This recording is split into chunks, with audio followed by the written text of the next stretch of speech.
Daily Bible reading, 1 Samuel chapter 20, verses 1 through 24. David fled from Naioth in Ramah. He came to Jonathan and said, "What have I done?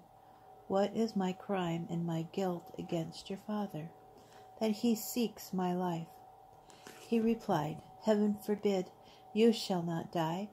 My father does not do anything, great or small, without disclosing it to me.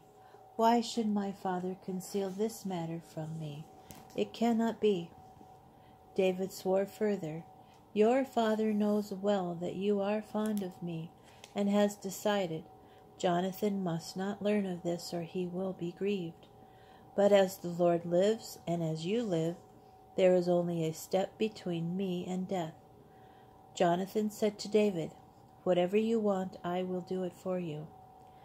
David said to Jonathan, "Tomorrow is the new moon, and I am to sit with the king at the meal. Instead, let me go, and I will hide in the countryside until the third evening.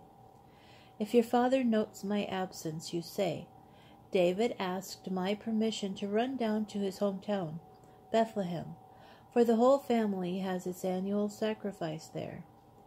If he says, 'Good,' your servant is safe. But if his anger flares up, know that he is resolved to do me harm. Deal faithfully with your servant, since you have taken your servant into a covenant of the Lord with you. And if I am guilty, kill me yourself, but don't make me go back to your father." Jonathan replied, "Don't talk like that. If I learn that my father has resolved to kill you, I will surely tell you about it." David said to Jonathan, "Who will tell me if your father answers you harshly?" Jonathan said to David, "Let us go into the open." And they both went out into the open. Then Jonathan said to David, "By the Lord, the God of Israel, I will sound out my father at this time tomorrow, or on the third day, and if his response is favorable for David, I will send a message to you at once and disclose it to you. But if my father intends to do you harm, may the Lord do thus to Jonathan and more if I do not disclose it to you, and send you off to escape unharmed. May the Lord be with you, as he used to be with my father.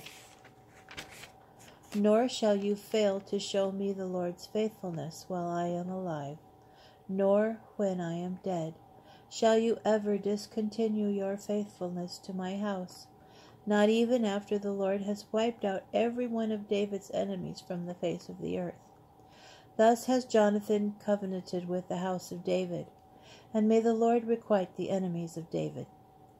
Jonathan, out of his love for David, adjured him again, for he loved him as himself. Jonathan said to him, "Tomorrow will be the new moon, and you will be missed when your seat remains vacant. So the day after tomorrow, go down all the way to the place where you hid the other time, and stay close to the Ezel stone. Now I will shoot 3 arrows to one side of it, as though I were shooting at a mark. And I will order the boy to go and find the arrows.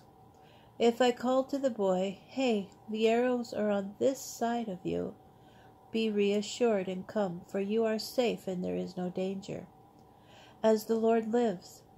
But if instead I call to the lad, 'Hey, the arrows are beyond you,' then leave, for the Lord has sent you away.